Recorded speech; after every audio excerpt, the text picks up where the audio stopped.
Wakati wa kwanza nilianza na mbuzi. Nilinunua mbuzi kidogo.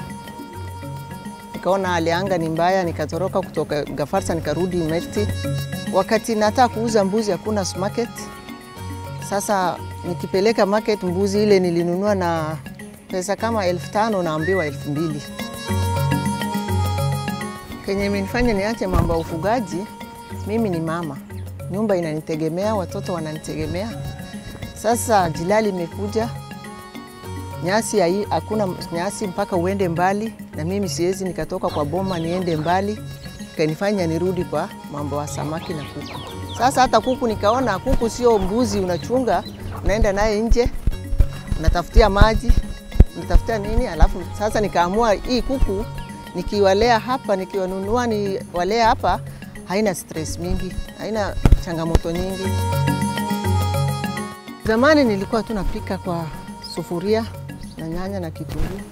Sijui mambo ya value addition. Climate Smart wakanipeleka training workshop. Nikajua mambo ya value addition. Nikaanza kutengenesha fish balls, fish finger, fish samosa. Maisha yangu ikachange. Nikasomesha watoto. Sikuwa na boma, ninaishi hapa kwa familia. Sasa nikaanza kuchange. Nikatafuta boma yangu, nikajenga nyumba. Hapo maisha yangu ikabadilika, nikaona iko mazuri kuliko ya mbeleni.